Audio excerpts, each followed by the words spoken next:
Welcome, ladies and gentlemen, mystery seekers, musers, conspiracy theorists, interdimensional philosophers, seekers of truth, and last but certainly not least, all of you with confirmation bias. You will find what you're looking for. You're listening to Musings on Mysteries in the Mythical Matrix, family-friendly podcast where we logically speculate on life. There's going to be some additional trigger warnings for this episode. This episode as well will not be fit for little ears. There's going to be reproductive topics discussed. It's possible we could delve into discussing the R word as well. So if any of that is triggering to you, or if the topic of alcohol abuse is triggering to you, this is not going to be as family-friendly of an episode. So from this point on, listener discretion is advised. As the standard for all of our deconstruction episodes, I want to clarify again that this series is not an attempt to prove or disprove Genesis 1 to 11. Right now, I'm solely focused on trying to identify what Genesis is claiming and what it is not claiming in the original text. From there, we will address the efficacy of Scripture, as we already have started to do in the series Is the Bible Viable with Harrison Smith. And there we're analyzing whether it's been turned into a legend or whether it's a detailed and real account of actual events. The series is meant to flow as a logical argument to analyze the text, and the first step of that argument is the deconstruction. The second step is the analysis of, is the Bible viable? As a recap of last time, we talked about Genesis 6 in great depth. We explored the Nephilim and what all that means and doesn't mean, and I will have a good bit of information to add to that in this episode before we pick up in Genesis 7. Man, I am out of practice of speaking off the hip for this podcast stuff here. So, yeah, we discussed the dimensions of the ark, Noah's command to build the ark, and then if we get through everything I'm hoping to, we might get through everything here, where we get through the start of the flood, and then the end of the flood. I don't know. We'll see.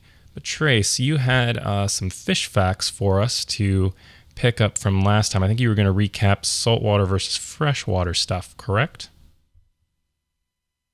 Yeah, so I wanted to address, I guess, correct myself a little bit, clarify it a little bit more. So saltwater fish, they're constantly losing water because of osmosis with the salt. So they're always taking in water to replace all the fluids lost. In freshwater, they can retain and absorb salt. So what happens when they switch? Salt water have cells called hypotonic cells that keep salt in. So if they are put in fresh water, the water would replace all the salt and then kill the fish of salt deficiency. Freshwater, they have a higher salt content than what's around them. So in a saltwater environment, there would be a massive influx and they would actually die of dehydration. So to sum it up just a little bit, saltwater filter out and freshwater filter in. So then when you mix those two together, bad things happen because then you mess with that equilibrium balance of hydration and lack thereof, yes? Yes. Yeah, because I think I did elaborate on that last time, that, salt and electrolytes help you retain fluids. I am familiar with that from the workout world. So, no, that makes sense. And so that's your fish fact for us, is just to kind of follow up and clarify that? Yeah, just follow it up. Keep it simple. Yeah, no problem. Kind of. Well, ladies and gentlemen, I will say I did try to get Trace to do an additional fish fact, but he came unprepared. So this is the only fish fact we're going to get for now. But I'm sure you'll have something more for us in the future. Does that change anything from what we analyzed last time, looking at how the saltwater and freshwater fish could have mixed during the flood? Did it change anything from your overall understanding of that article from Answers in Genesis that we were discussing, or is it still pretty much the same from what you've laid out this time? Honestly, I can barely remember what I talked about last time. That's fair. You've been away playing with horseshoe crabs, correct? Yes, I have. They're awesome. Yeah, we will be doing a fish fact on those when we hit the holes in the standard model episode, because I want to, it'll make sense when we get there. All right, so that being said, let's jump into corrections and follow-ups. First thing I'm going to touch on is I've gotten some complaints from some of the listeners that the audio level has been a little bit low. So I'm working on trying to fix that here in this episode. So there, I don't know how it'll work, how it'll feel, but I'm actually fixing it in recording. For the previous episode, oh man, I can't talk today, dude. Maybe I should just quit and let you lead the show. What do you say about that? Oh, no thanks. I don't think I can lead the show. All right, fine. I'll try to power through, and I'll beg the forgiveness of our listeners here. I already have a whole bunch of mistakes from the last couple episodes I need to apologize for, and then I have even more in this one, I feel like. But anyway, mistakes in audio level. So last one, I just went and turned everything up, so that's not going to be the best fix necessarily, but hopefully it makes it so that if you're doing other things like at the gym or running machinery and stuff, you can hear it a bit better. This one, I'm actually cranking the volume a bit higher than I usually do, so we'll see how it goes this time. Hopefully the audio comes through okay and it's not bleeding out too bad. I'll know once I actually listen back to it if it's really good quality or not, but it seemed okay on the tests. So I know I'm getting into the weeds a little bit there, but I'm dedicated to bringing a constantly improved and premium content experience for our listeners. All right, so a couple apologies. I misspoke on a couple things. I was listening back to some of the podcasts that have recently released. Episode 7, I said about Noah getting the 10 Commandments. That is false. I knew that it was Moses, and I had a complete brain fart, and I just said Noah for some reason on the podcast. So, complete airhead moment. Also, on episode 8, I was talking about how I would play the other side of the podcast when we were having our guest Harrison Smith in studio.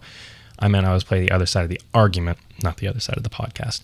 So Trace is not the only one that suffers from insert foot and mouth syndrome. It is also me sometimes. So just wanted to clear all of that up. And then I did have some correspondence with a listener, a good friend of ours, and you know him, Trace, Harry. He threw in a comment talking about the book of Enoch. Yeah, not Harrison, our guest, good friend of ours, Harry. He threw in a comment about how the book of Enoch is actually canon in the Ethiopian churches. So I did a little research on that, and he is correct. So shout out to you, Harry. Thanks for that addition there. So the book of Enoch is not canon in most scripture, except I think maybe the Catholic Church has it as canon now, and then the Ethiopian Church has it canon. And the Ethiopian Church only has it as canon because the Jews that were in Ethiopia had it as part of their canon for the Old Testament scripture. And so the Christians there just integrated it as to being part of their canon. So, interesting things to keep in mind when we analyze the book of Enoch in the future. Next thing I'm going to jump into here. I had a thought that I kind of wanted to interject a little bit from our conversation on the Tower of Babel, Trace. We can talk about this one for a couple minutes. Okay. I don't know how familiar you are or our listeners are with like the fairies and the fae, but generally there's in a lot of the lore there's an understanding that the fae do not like certain types of material such as like metals. I can't remember what it was exactly, but I think they're put off by certain types of like iron or silver or something like that. Maybe you have a little bit more to say and a little bit more to shed light on that, or because I know I'm kind of putting you on the spot. It's common in like all kinds of mythologies that things are either weak to iron or silver. Right, and so this kind of plays into the Quad theory a little bit then, Trace, because you have components like metals, like you said iron. Sorry, I just had a total brain fart there. Yeah, apparently I'm still waking up even though it's the afternoon. But you have components like iron affecting things that are supposed to be more spiritual beings, or I don't know if you even could quantify them as spiritual beings sometimes in some of the lore, but just more fairy tale creatures, I guess, to quote Shrek. I don't know. But you have you have these I'll call them spirits because I think that is fitting in terms of how many fae and fairies are described and their behaviors. But they're put off by certain types of metal. And I think that's interesting. It really plays into this Quad theory of a fourth dimensional being because you have these three-dimensional objects affecting these other beings. And so I feel like it lends a little bit of credence to playing into this, you know, the fae and these spirits are actually part of the fourth dimension. And I'm going to piggyback off of our conversation where we were talking about the Tower of Babel and them using brick and asphalt to build the tower.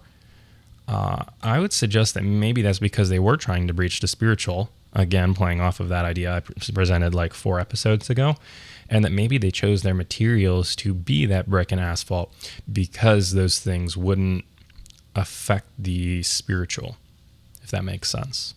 So again, this is just me. This isn't me making any absolute claims. Of course, you're going to find me making very few absolute claims when it comes to a lot of things like this in the comparative myth, but I'm just offering this connection up for speculation to you and the listeners. So what are your thoughts? Trace, what do you got for us? I'm just everything I laid out there. I don't know. Of like saying, hey, maybe, we see this M-quad theory kind of bleeding in with how these metals potentially interact with these spiritual beings. And then maybe that played into the selection of materials right after the flood. Because obviously we saw in, end of Genesis 4, beginning of Genesis 5, pre-flood, that Adam's immediate descendants, like grandchildren or great-grandchildren, very easily were into metalwork and everything. And that's specified by name in Scripture from one of our previous interlinear studies. So it wouldn't be out of the realm of possibilities to say that, hey, they probably had that pretty quick after the flood too. So why weren't they using it?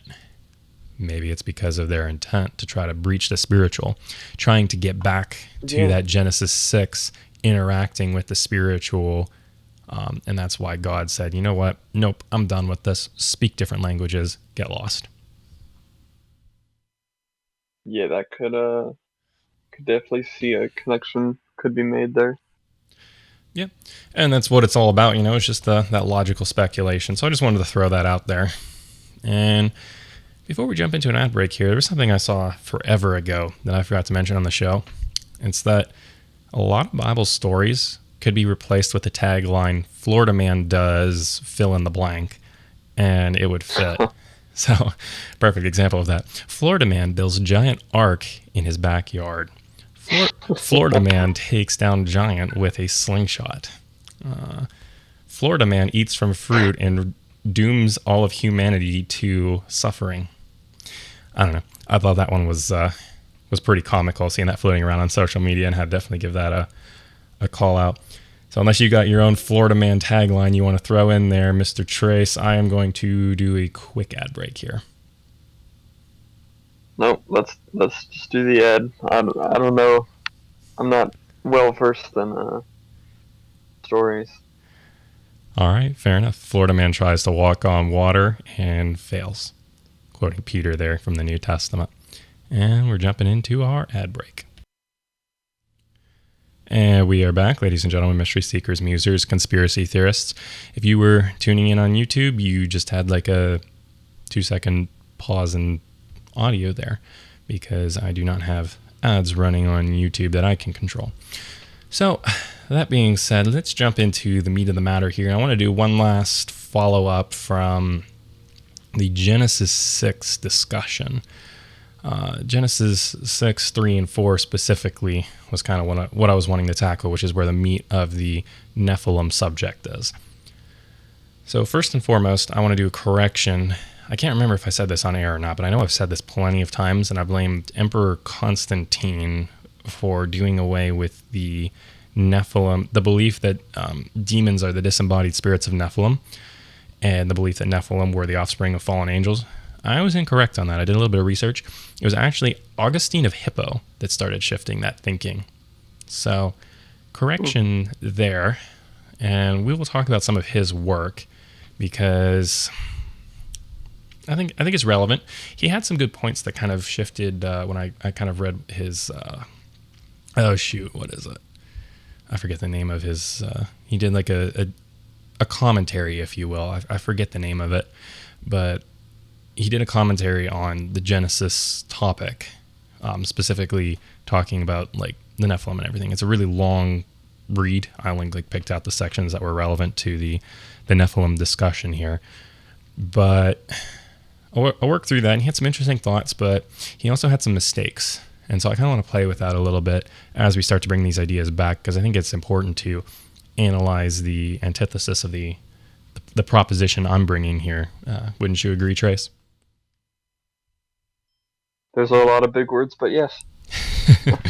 Sorry, yeah. But yeah, so like the opposing side of the argument, if you will. I think it's important that we explore both sides. So what we're going to do is we're going to talk about Augstine of Hippo and his analysis and his perspective on the Nephilim and why I believe that to be false.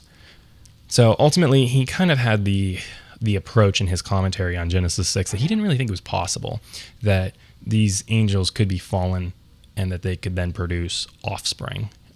He kind of seemed like he had his own confirmation bias he was bringing, at least as one in my reading of his commentary. Okay. And I just, when I was reading it, his whole argument was like kind of taking scripture out of context.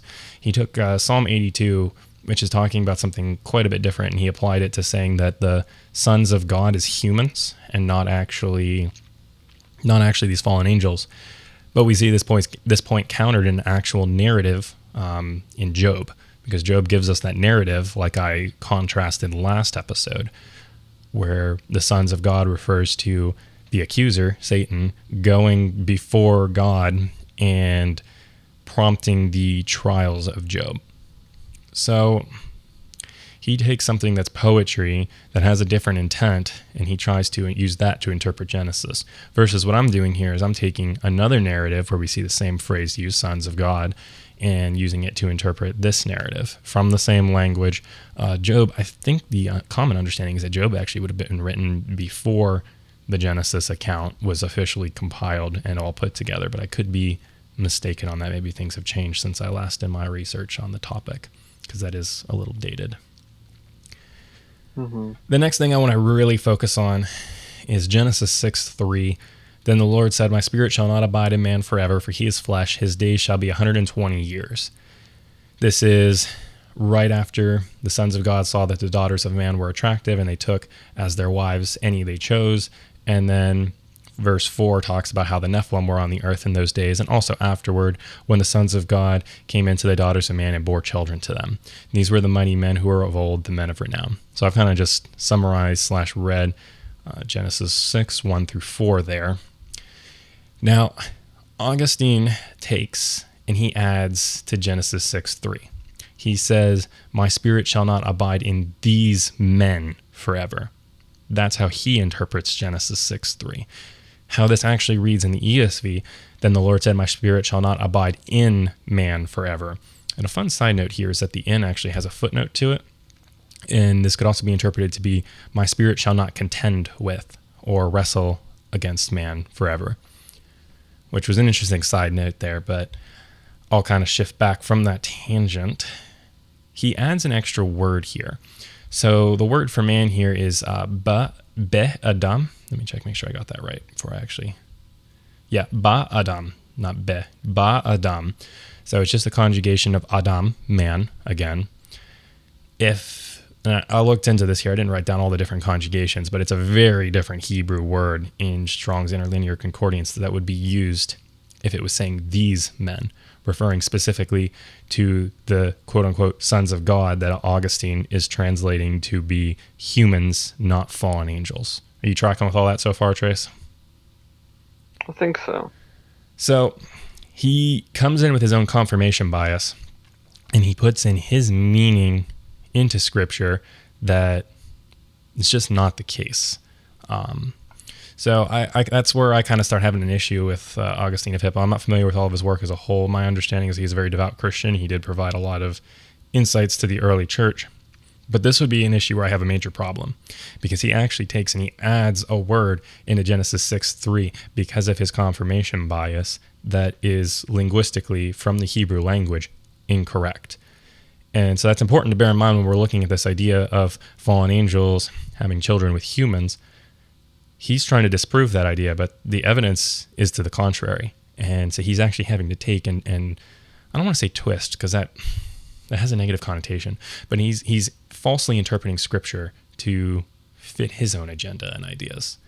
So I wanted to discuss that because I think it's important to acknowledge where this belief, or rather, where this shunning of the belief that fallen angels had children with human beings came from.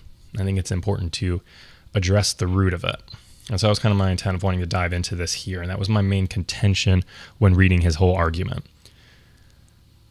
I would propose that reading Genesis 6:3, it sounds more like God's putting a number on man's life because of the genetic mixing of the offspring. When you actually read this here, verse 2, the sons of God saw the daughters of man were attractive, and they took as their wives any they chose. Then the Lord said, my spirit shall not abide in man forever, for he is flesh. His days shall be 120 years.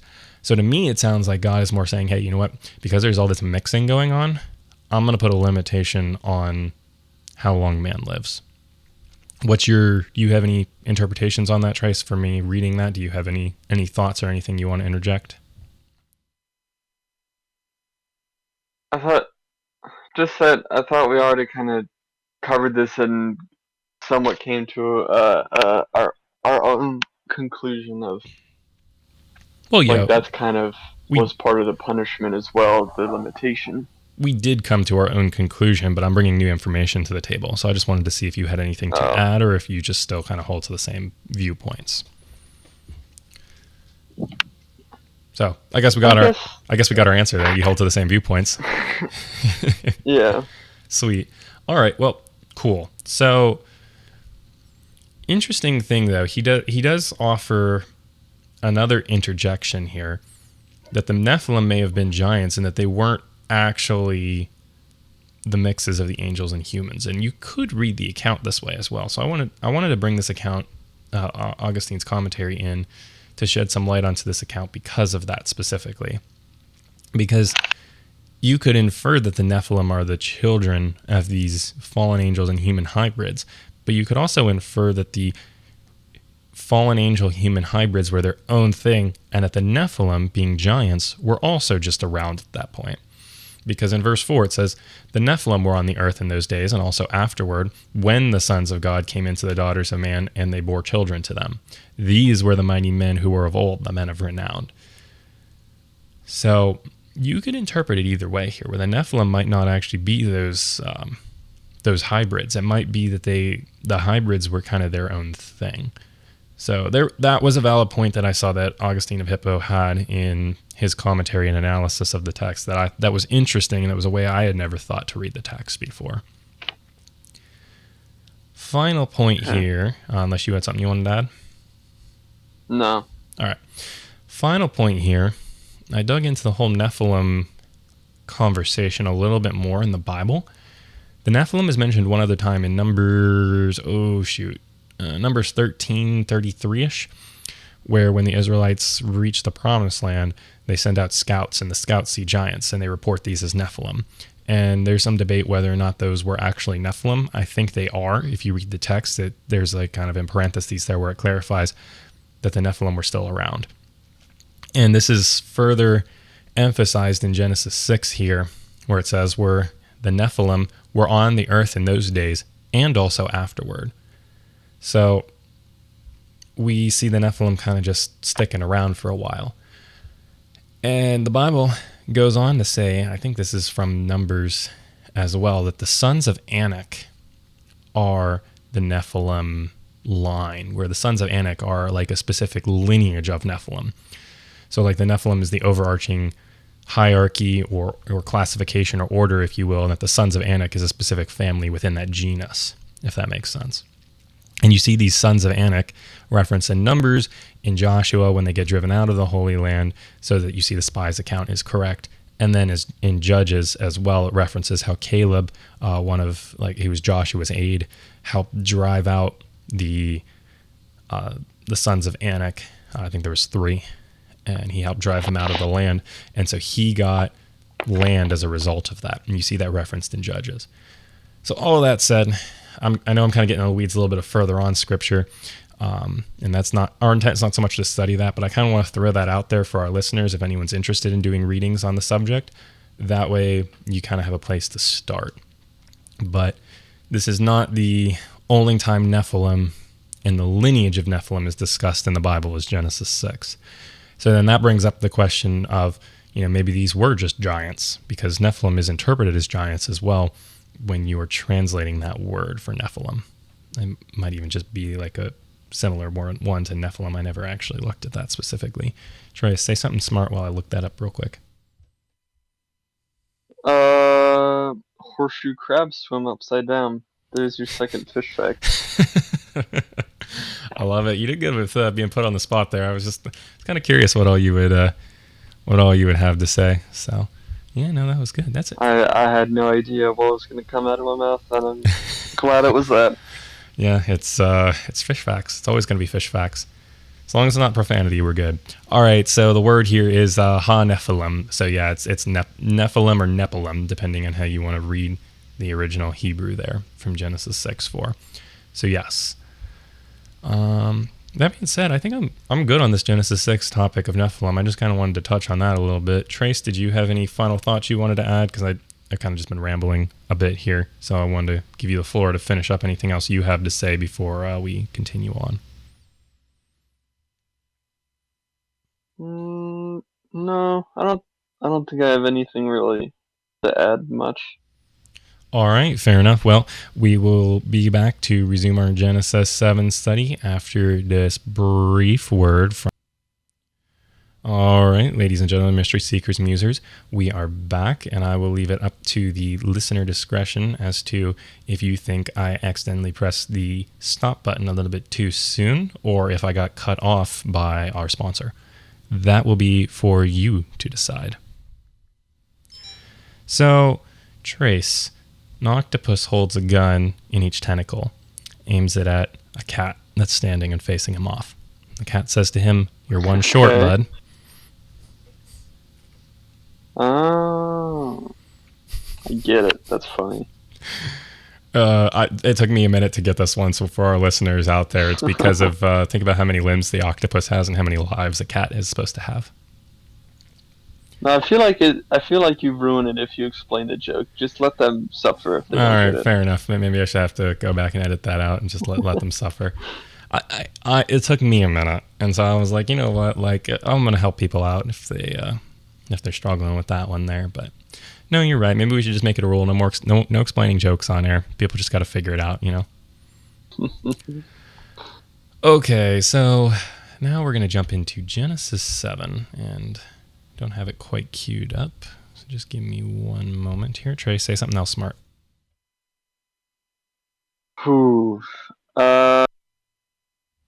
Saved by the bell. I'm where I need to be. All right, so we'll kick off here, reading from the ESV, Genesis 7.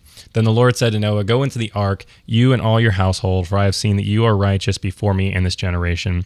Take with you 7 pairs of all clean animals, the male and his mate, and a pair of the animals that are not clean, the male and his mate, and 7 pairs of the birds of the heavens, also male and female, to keep their offspring alive on the face of the earth. For in 7 days I will send rain on the earth, 40 days and 40 nights, and every living thing that I have made I will blot out from the face of the ground." And Noah did all that the Lord had commanded him. So,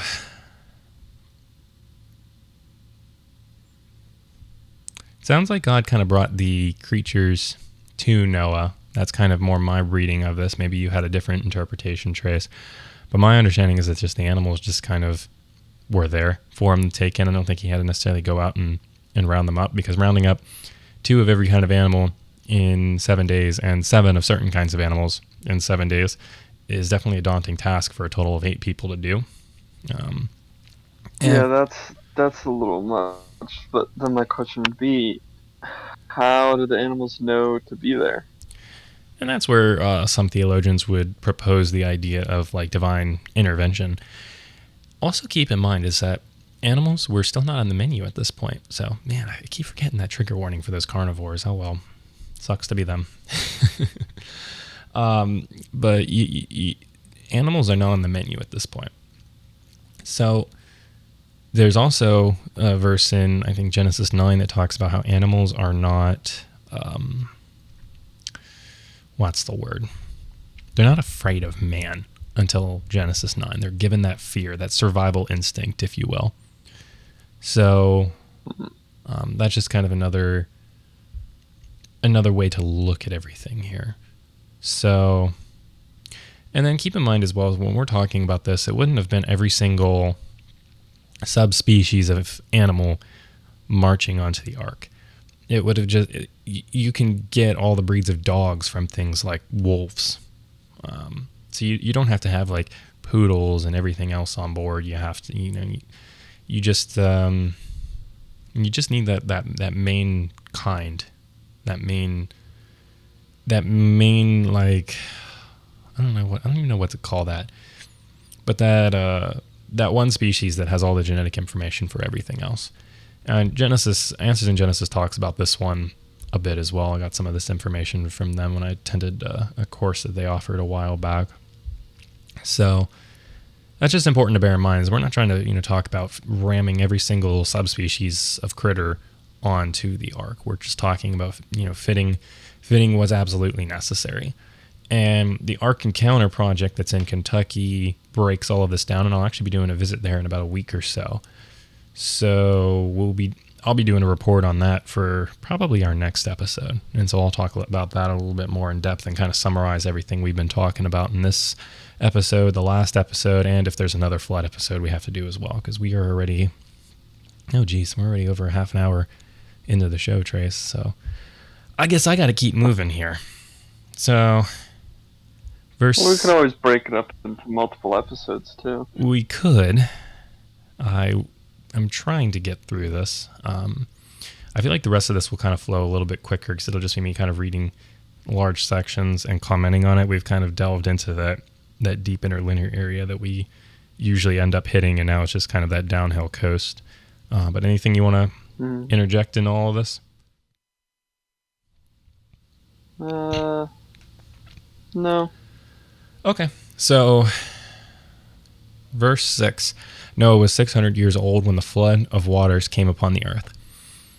So here, we're being given a mark of time based off of Noah's age. So if you wanted to go through and calculate all the math, you could, in theory, calculate what year specifically after the earth was created that the flood happened, which would be, I'm sure someone's done it at some point, which would be interesting to see. Maybe we can look that up and talk about it at some point if it's relevant to like other connections that we have to offer. But yeah, and then that's as well factoring in my theorization that maybe they were using some kind of different dating method or something. So got to bear all that in mind when you're analyzing this. So let's see here. Keep reading. And Noah and his sons and his wife and his sons' wives with him went into the ark to escape the waters of the flood. So that's a total of 8 people, and we're given that, I think, in Genesis 6 and then again in Genesis 9 or 10.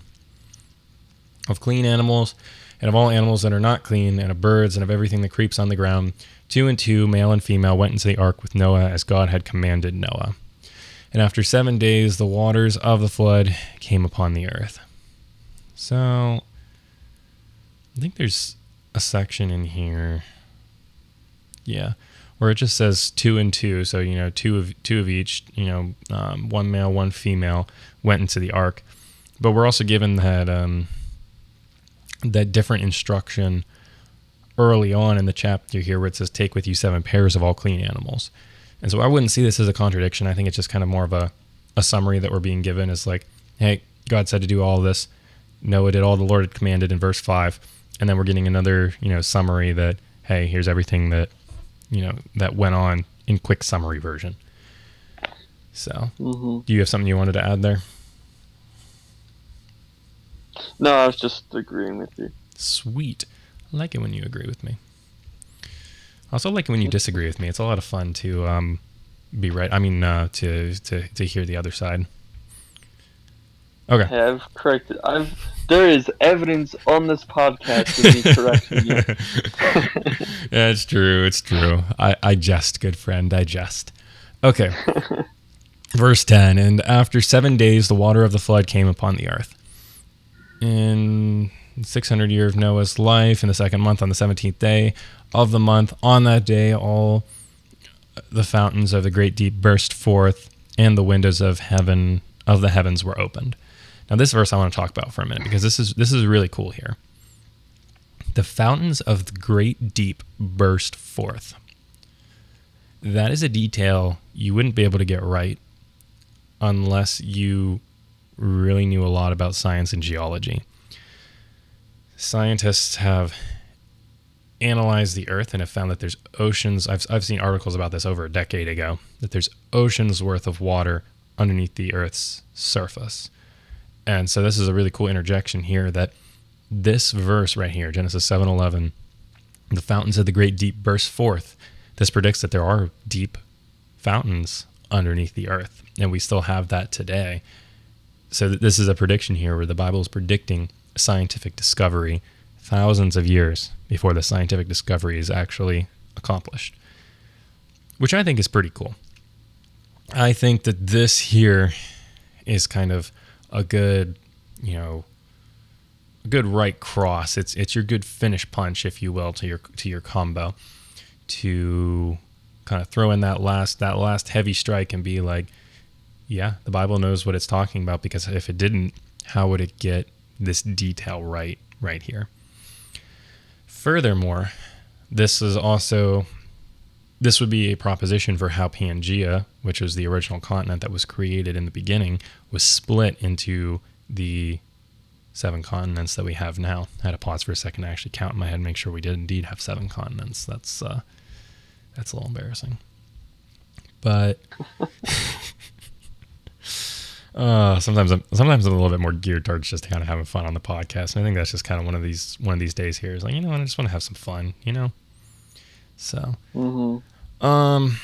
but yeah, anything you want to interject on that? Because I know that's kind of your world, being a fish nerd, loving the deep sea and the critters found within. So this is kind of your realm as much as it is mine.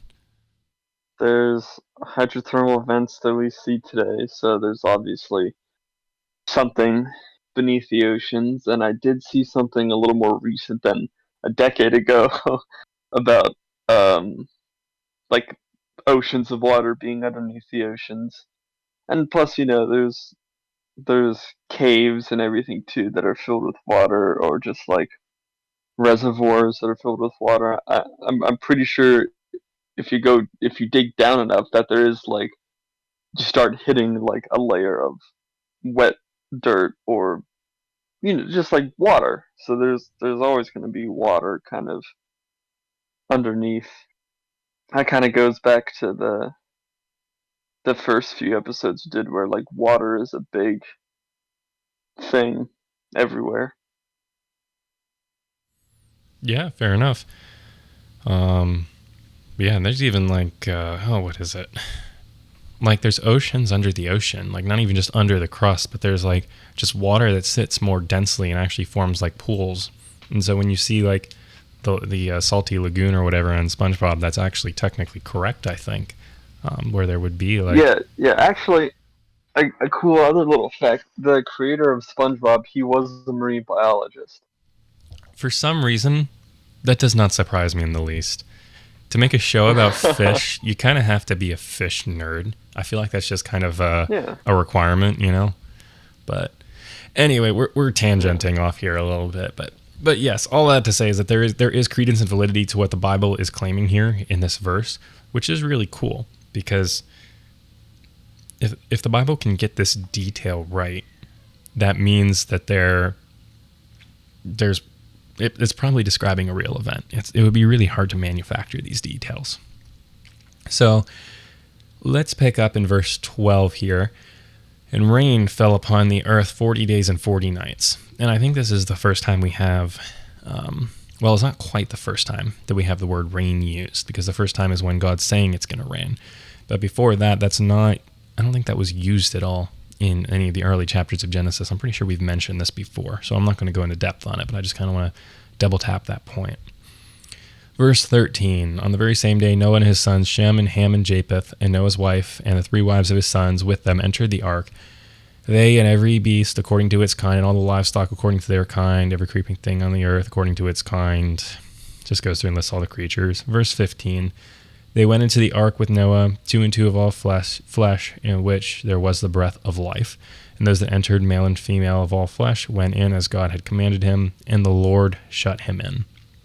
So here we just kind of have yet another summary that's being given to explain what all is happening. So I think I'm just going to keep going on. Is that cool with you, Trace? Oh, yeah. So verse 17, the flood continued 40 days on the earth. The waters increased and bore up the ark, and it rose high above the earth. The waters prevailed and increased greatly on the earth, and the ark floated on the face of the waters. And the waters prevailed so mightily on the earth that all the high mountains under the whole heaven were covered. The waters prevailed above the mountains, covering them 15 cubits deep. And all flesh died that moved on the earth, birds, livestock, beasts, all swarming creatures that swarm on the earth, and all of mankind. Everything on dry land, in whose nostril was the breath of life, died. He blotted out every living thing that was on the face of the ground, man and animals, and creeping thing, and birds of the heavens. They were blotted out from the earth. Only Noah was left, and those who were with him in the ark. And the waters prevailed on the earth 150 days. So, there is a proposition from some that this flood that is described could have been a flood, but it would have been a local flood to the region, the Mesopotamian region. You see this is very clearly disproved in the way that this is worded here, where it indicates a global flood by how all of the mountains were covered up to 15 cubits high. The word used for hills or mountains is Hey Harim. It consistently means hills and mountains throughout Scripture. Talking about under the heavens, like all of the Hey Harim under the heavens were covered up to 15 cubits deep. It's a pretty clear meaning, at least to me. Do you see any credence for it only being a local flood here, Trace, from what I'm describing? Not really, no. Sweet. Well, let's carry on then to chapter 8. But God remembered Noah and all the beasts and all the livestock that were with him in the ark. And God made a wind blow over the earth, and the waters subsided. So I am going to do an interesting caveat here. For verse 1, the word for wind in the original Hebrew is ruach, meaning breath, wind, or even spirit. This could even be referring to God's spirit. It is different than the word for the breath of life in Genesis 2 or Exodus 31:17. But the word for ruach, I think, can sometimes refer to God's spirit. So that would be another way to read this here, is that God's spirit blew over the earth and the waters subsided. So just not necessarily anything super deep theologically, at least as far as I'm aware there, but something interesting regardless.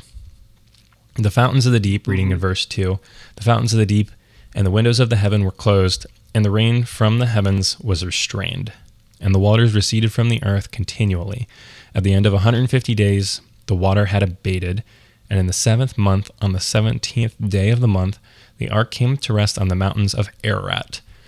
And the waters continued to abate until the 10th month. In the 10th month, on the 1st day of the month, the tops of the mountains were seen.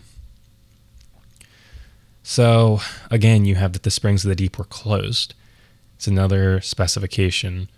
So, again, I think that this just adds credence to the idea of this being a real event, to get such a specific detail, right? Let's see. So, Trace, you had talked about this because there is an organization that's claimed that they found the ark in Turkey on Mount Ararat. Ararat is in Turkey, is a modern location, and it is believed to be the same Ararat that is referred to in the Bible here. So up until this point, we've been going off of Pangea descriptions. Now, this is where we start getting into real, like, our current world descriptions, and we can look at places like this and we can be like, oh, yeah, this might be this, because we actually haven't had a mass geological rearranging of everything. So I think you would ask, like, how they knew it was there specifically.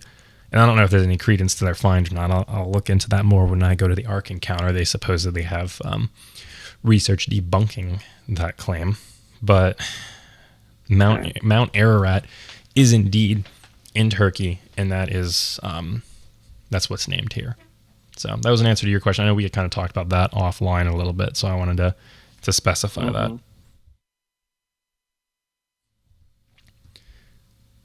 I was expecting you to say something there other than just but all right, Cool.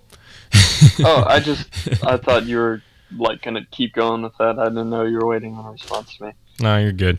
So for our listeners, I know it's kind of been a little awkward at certain points because I'll ping stuff over to Trace and be like, what are your thoughts on that and everything over and over again. I'm sure you're tired of hearing me say that. That's because we're doing virtual Discord call and my computer doesn't have a recording setting. And so Trace and I really have no visual cues to see whether the other is ready to say something or wants to say something. I just kind of cut each other off or kind of give the floor to the other person. That will be fixed for the next episode because this is our last time doing an episode apart for a while, Trace. We will be in person, so we'll be able to get a nice crisp sound to your voice and not have you jarbled over a call. So I'm looking. Oh yeah, I can't wait. I'm looking forward to that too. It'll hopefully be. It definitely will be a lot easier to set up the audio for all of that. So, okay, so verse 6 in chapter 8. At the end of the 40 days, Noah opened the window of the ark that he had made and sent forth a raven, and went to and fro until the waters were dried up from the earth. Then he sent forth a dove from him to see if the waters had subsided from the face of the ground. But the dove found no place to set her foot, and she returned to him to the ark, for the waters were still on the face of the whole earth. So he had put out his hand and took her and brought her into the ark with him. He waited another 7 days, and again he sent forth the dove out of the ark. And the dove came back to him in the evening, and behold, in her mouth was a freshly plucked olive leaf. So Noah knew that the waters had subsided from the earth. Then he waited another 7 days and sent forth the dove, and she did not return to him any more. So, interesting note right here is that some plants did survive the flood, at least their seeds did, and that they were able to, I guess, germinate into the ground and start growing even after all of this turmoil on the earth. So Noah wouldn't have needed to have brought every type of vegetable and fruit and everything either, because some of that would have just survived naturally on its own. So in the 600th year, verse 13, on the 601st year, in the first month, the first day of the month, the waters were dried from off the earth. And Noah removed the covering of the ark and looked, and behold, the face of the ground was dry. In the second month, on the 27th day of the month, the earth had dried out. Then God said to Noah, go out from the ark, you and your wife and your sons wives with you. Bring out with you every living thing that is with you of all flesh, birds and animals, and every creeping thing that creeps on the earth, that they may swarm on the earth and be fruitful and multiply. So Noah went out, and his sons and his wife and his sons' wives with him. Every beast, every creeping thing, and every bird, everything that moves on the earth went out by families from the ark. So, yeah, I don't really have much to say on that one, Trace. I'll kick it over to you because we're already almost done with all of chapter 8. Oh, boy. We're not moving on until you have at least one good thought to add. Man, I don't ever have good thoughts. That is not true. Do not discredit yourself. You have a lot of good... I did want to add, when you said that some plants had to have survived, like, well, yeah, they had to have. Obviously, we still have some plants today. But right, there would have been some seeds and stuff that Noah brought onto the ark, of course. But there would have been stuff that survived outside of the ark as well. But yeah, anyway, what else were you going to say off of that?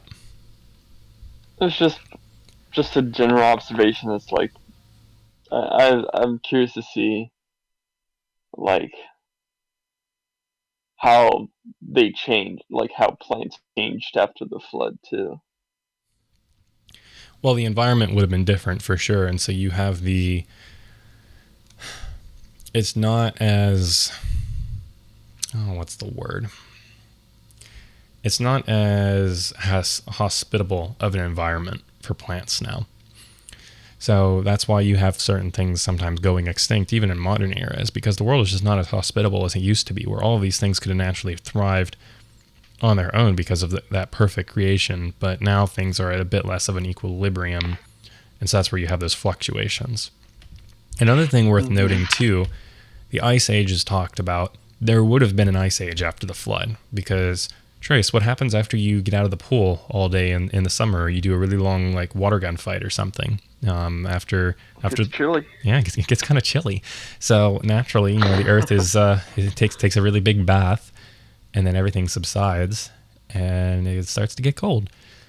So that's where you have an ice age coming from. At least that I would propose from what we're reading here. Just following what we know about science and inferring that based off of this historical account. All right, final couple verses in chapter 8. Then Noah built an ark to the Lord and took some of every clean animal and some of every clean bird and offered burnt offerings on the altar. And when the Lord smelled the pleasing aroma, the Lord said in his heart, I will never again curse the ground because of man, for the intention of man's heart is evil from his youth. Neither will I ever again strike down every living creature as I have done. While the earth remains, seed time and harvest, cold and heat, summer and winter, day and night shall not cease. Thoughts on that? Could you say that last part again? Yeah, verse 22 is kind of interesting there. I kind of missed that the first time I was reading through this, prepping. While the earth remains, seed time and harvest, cold and heat, summer and winter, day and night shall not cease. I actually kind of wonder right here, this is my realization on the fly, maybe this is God saying that, hey, you now have seasons on the earth, versus before, because of the perfect conditions, everything was just one continual season of everything being able to be fruitful. So you wouldn't have had summer and winter, spring and fall before the flood. Maybe that's a byproduct of the flood here. And I think that's what God is saying. But what do you think? It seems like you also had some thoughts on that. No, it just like kind of caught something, and I wanted a reiteration. But I could see that, like what you were saying. Yeah, it's definitely interesting. There's a lot of short verses in here that it's really easy to skip over, but it offers you an explanation for why things are the way that they are today. Like the Tower of Babel being the source of the language diversity. How rain supposedly didn't happen until the flood, potentially, depending on how you want to read that. How there would have been different seasons that would have been present starting from the flood, potentially, assuming I'm reading that right. It could also be that God's just reiterating, hey, all these things are going to continue because I'm not going to destroy the world again until the end. Yeah. But yeah, I don't know. I'm more inclined with the former, my realization on the fly. But yeah, I could see it being either way here. We are due for another ad break, so we'll be right back. And we are back. So, did a quick analysis on the break here. We are going to be able to finish our deconstruction of the flood today. And we are also going to be finishing, as a result, our Genesis 1 to 11 deconstruction today. So this episode might turn into being just a touch longer, but it's because I want to finish up this material so we're able to move on to what's next. So without further ado, Genesis 9, verse 1. And God blessed Noah and his sons and said to them, be fruitful and multiply and fill the earth. The fear of you and the dread of you shall be upon every beast of the earth, and upon every bird of the heavens, upon everything that creeps on the ground, and all the fish of the sea. Into your hand they are delivered. Every moving thing that lives shall be food for you. And as I gave you the green plants, I give you everything. But you shall not eat flesh with its life, that is, its blood. And for your lifeblood I will require a reckoning. From every beast I will require it, and from man. From his fellow man I will require a reckoning for the life of man. Verse 6, whoever sheds the blood of man, by man shall his blood be shed, for God made man in his own image. So we got a lot packed into that right there, where God takes everything that lives on the earth and he says, hey, you can eat all of these living creatures now, all animals, all fish, everything. So this, hooray moment for all carnivores out there. This is when the carnivore diet came into existence, or at least it was commonplace. This is where God says, hey, it's okay and it's necessary. And I would suggest this is because of the changed environment that before man was able to get all the nutrients he needed from fruits and veggies and all of that. Now, because of this different environment, because certain plants are going to go extinct or only be able to survive in certain regions, you need things like protein, and you need to be able to eat the livers of certain creatures to be able to get all of the nutrients that your body needs. So that's the intent of this whole section here. And as a result, so that animals don't go extinct, God says, hey, I'm going to put the fear and dread of you into these beasts so that they stay away from you. So you're going to have to hunt. All of that being said, Trace, I know we've been digging on the carnivores a ton, so I'm sure you have something you want to throw in here. I mean, I guess I'm part of the carnivores. I like chicken. Also, this is kind of a tangent, but I tried. I was at the beach last week. I tried mahi mahi and grouper, and I gotta say, those pretty good fish. I've never had grouper, but mahi mahi is definitely really good. Yeah, it's a very mild. Mm-hmm. It's very mild fish. From my recollection, doesn't have as much of a fishy taste as a lot of the other fish do. But no, I absolutely agree. I would definitely fall into more of the carnivore. I'm not quite a carnivore diet person, but in a perfect world, I would definitely eat primarily meat and liver, as there's a lot of different nutrients in there. No, I don't fall susceptible to the scams of the Liver King and think it'll give me these ultimate muscles. I was about to say. Yeah, no, I don't buy into all of that. But I think that there's a lot of credence to eating meat and organs healthily sourced. Anyway, we're getting off topic here. I'm not gonna go down this road because I feel like this is gonna lead to me talking about a lot of stuff that's definitely not relevant for the podcast. So I think it's also interesting to note that God says, hey, that any animals that kill humans are going to be judged. I'm going to hold account for that. And also addresses cannibalism and murder here, I would say, is where it talks about how you're not to kill other people because God's going to hold account for that. And it gives all that kind of description in verse 6. So just interesting tangents there to note. Unless you have anything to interject, I'm going to keep reading. No. Sweet. And you, be fruitful and multiply, increase greatly on the earth and multiply in it. Then God said to Noah and to his sons with him, behold, I establish my covenant with you and your offspring after you, and with every living creature that is with you, the birds, the livestock, and every beast of the earth with you, as many as came out of the ark, it is for every beast of the earth. I establish my covenant with you, that never again shall all flesh be cut off by the waters of the flood, and never again shall there be a flood to destroy the earth. And God said, this is the sign of the covenant that I make between me and you and every living creature that is with you for all future generations. I have set my bow, or rainbow, in the cloud, and it shall be a sign of the covenant between me and the earth. When I bring clouds over the earth, and the rainbow is seen in the clouds, I will remember my covenant that is between me and you and every living creature of all flesh. And the water shall never again become a flood to destroy all flesh. When the bow is in the clouds, I will see it and remember the everlasting covenant between God and every living creature of all flesh that is on the earth.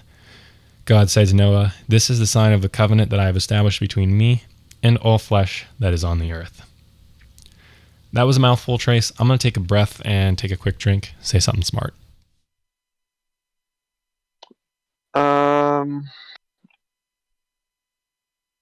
Gosh, you put me on the spot again. Oh no. I guess I can only do it at one time. Be put on the spot, and you're a one-trick pony, huh? Say something. Yeah, I guess so.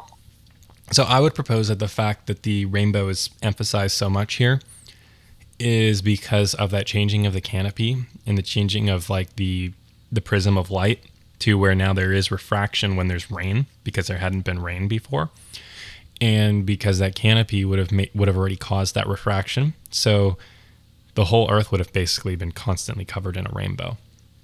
Those are my two propositions as to why the rainbow is emphasized so highly here. I could be dead wrong on it, but that is my reading and my personal belief on looking at this text. Also, the word for cloud here is the first time ever used in this account, which kind of also backs up that proposition that I've just suggested. So what do you got, Trace? What do you think on that, now that I've kind of thrown some ideas out there? I mean, it definitely makes sense. Because, if what our conversations have been before about, like, there is a thicker layer of water, like the ozone layer, whatever you want to call it, in the sky, the light wouldn't really be able to get through that as much. Because obviously, like, if you go down into the ocean, you're not going to be able to see a rainbow when you're underwater. So that, well, like you said, the breaking of the canopy, that I could see that working for the rainbow. Because then you have more of that water moisture instead of, like, in one thick layer at the top. Now it's kind of more diversified throughout. And obviously, we get rainbows whenever it rains, or sometimes.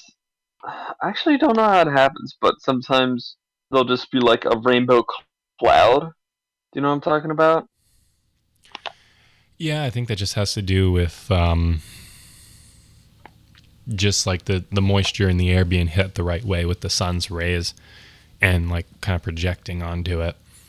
So, but yeah, no, dude, it's really cool to think about, like, what if that was true, that the canopy existed, and what if the whole earth was like constantly covered in a rainbow? Like, can you imagine the beauty of that would add to everything that's out there?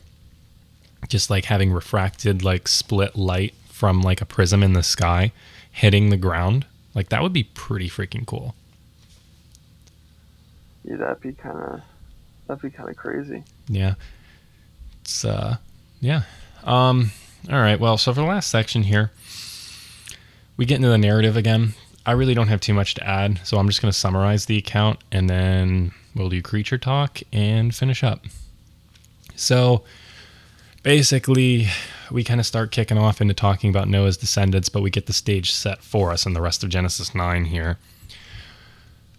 where Shem, Ham, and Japheth, come out of the ark, and Noah plants a vineyard, and he makes some wine for himself, and he becomes drunk, and he basically is laying naked in the tent.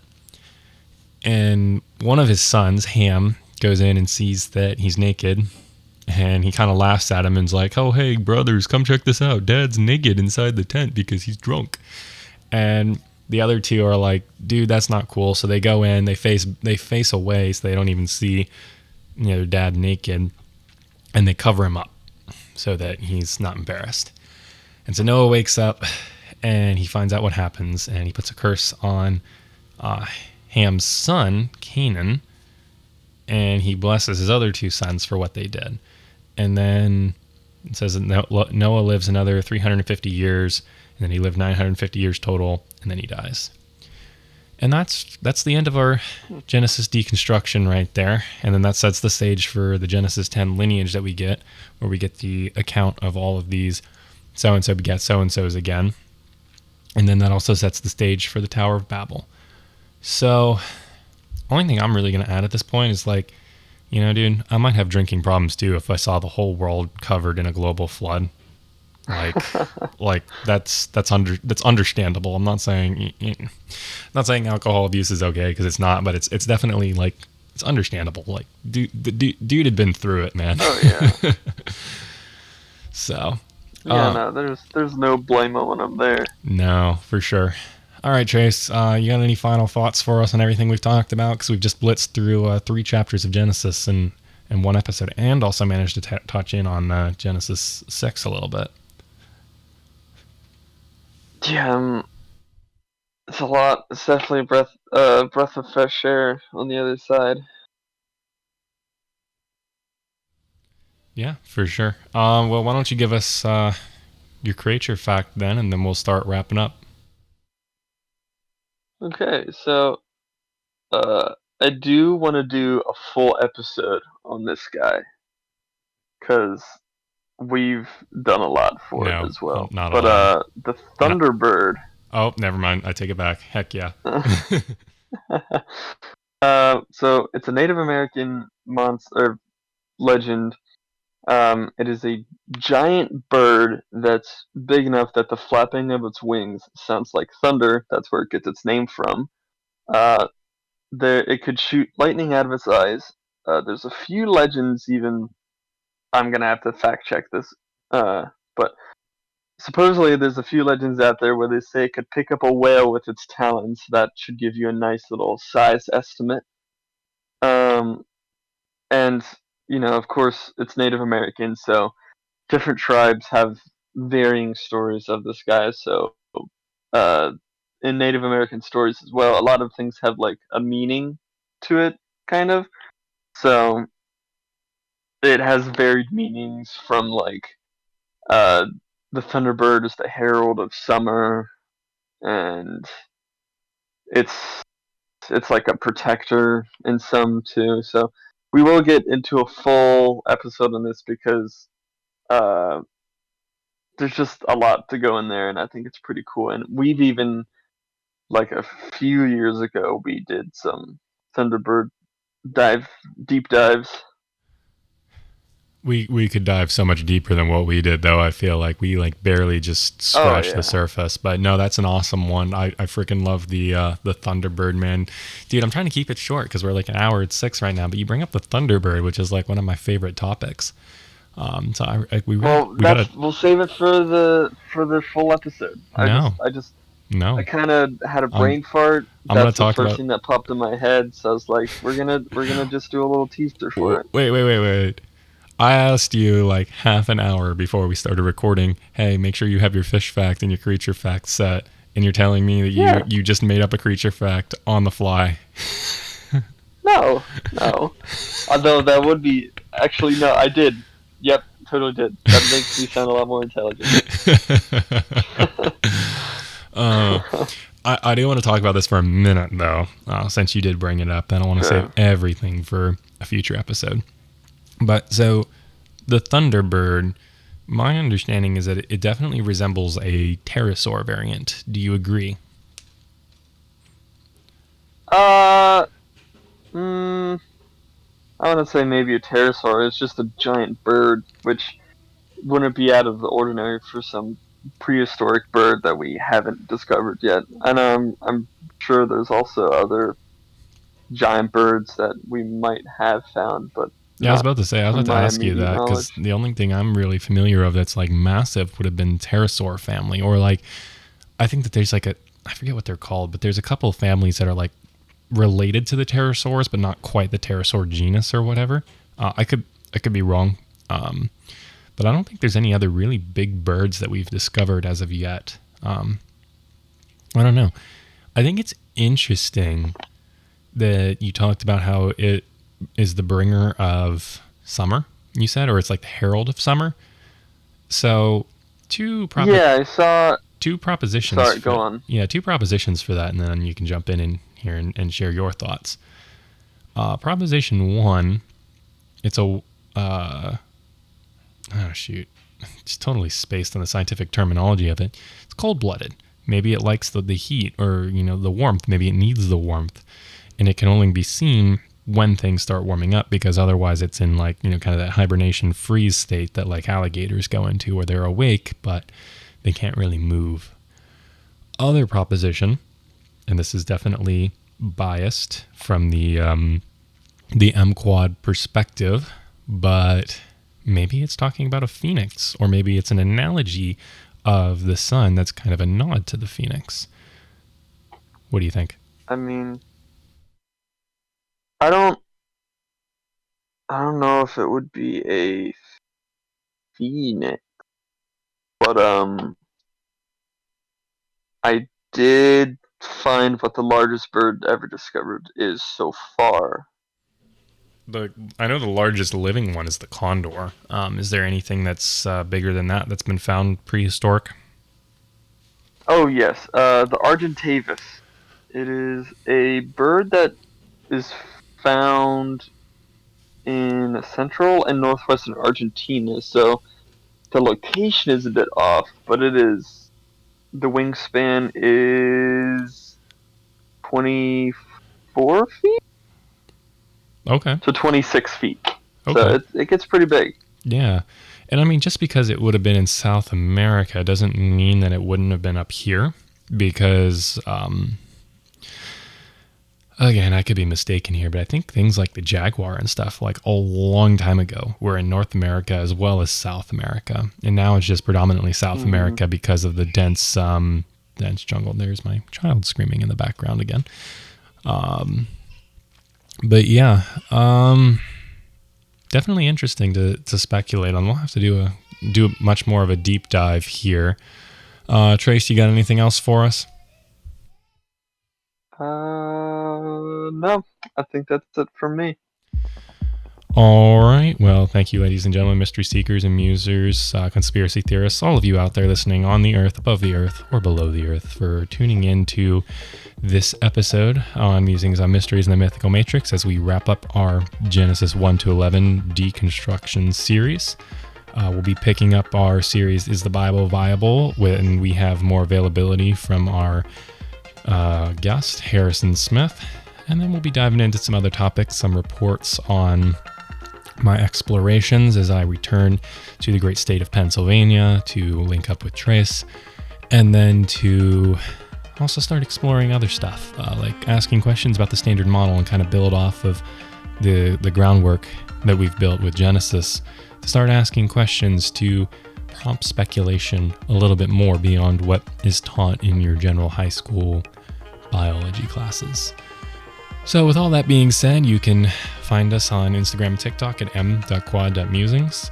You can find us on Facebook at Musings on Mysteries and the Mythical Matrix.